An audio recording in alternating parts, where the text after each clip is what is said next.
बिहार बुद्धगया ब्राह्मण मुक्ति धार्मिक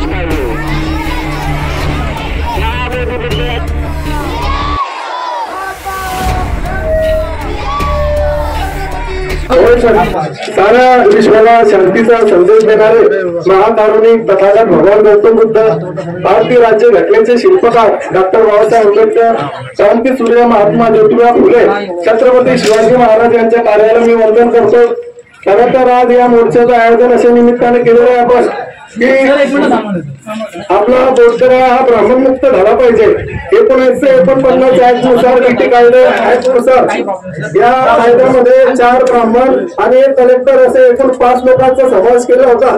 पण कुठेतरी आपल्या बौद्ध भिक्षूंना त्या ठिकाणी विश्वासात घेतला जात नव्हतं आणि त्यांची मनमानी कारभार चाललेला होता। कुठेतरी काही देवस्थान दाखवण्याचा प्रयत्न त्या ब्राह्मणांच्या माध्यमातून चाललेला होता।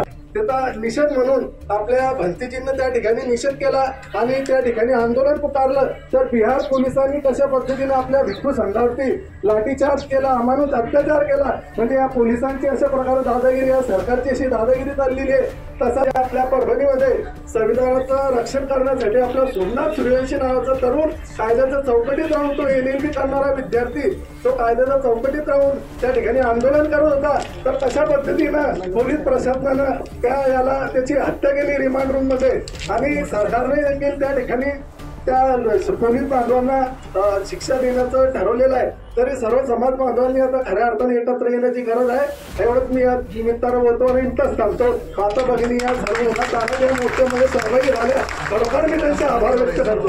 मोदी बिहार हे ब्राह्मणांच्या ताब्यातून मुक्त झालं पाहिजे यासाठी आपण हा लढा लढतो आहे। परंतु हे लढत असताना एखाद्या वेळेस प्रस्थापित सरकार ब्राह्मण विरुद्ध बौद्ध असं न करताना बौद्ध विरुद्ध हिंदू अशा प्रकारची प्रतिमा निर्माण करण्याचा प्रयत्न आपल्या देशामध्ये होतो आहे। मी तरुणांना, आपल्या बांधवांना नम्र विनंती करतो की कृपया कोणाच्याही अफवाला बळी पडायचं नाही, कसल्याही प्रकारचं माथे भडकवू भाषणाला बळी पडून आपला जो सामाजिक सलोखा आहे आज सगळ्यात कायम आहे तो आपल्या वाड्या वस्तीमध्ये तो कायम ठेवायचा। केवळ महाबोधी विहारासाठीच आपल्याला लढायचं नाही, तर आपलं जे विहार आहे ते विहाराकडे देखील आपल्याला बघायचं आहे आणि ज्या ज्या ठिकाणी आपल्या बौद्धांचे अवशेष आहे, अस्तित्व आहे, लेण्या आहे, तर जिवंत ठेवण्याचं काम देखील आपण करायचं आहे।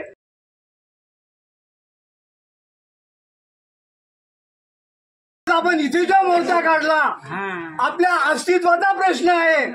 मी सुद्धा 2019 साली बुद्धगयाला गेलो होतो, तर खरोखर हे जे बुद्ध विहार आहे हे बुद्ध विहार तिथे भटांच्या ताब्यामध्ये आहे।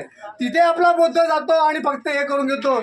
या जगात जर ओळख असेल तर ती फक्त जागतिक स्तरावर असेल, युद्ध नाही, आम्हाला बुद्ध पाहिजे आणि बुद्धाची जागतिक पातळीवर ओळख आहे। बांधवांनो, एखाद्या मस्जिदमध्ये गेलं त्या मस्जिदमध्ये मुस्लिमाचा हक्क आहे, तिथला तो मौलाना राहतो।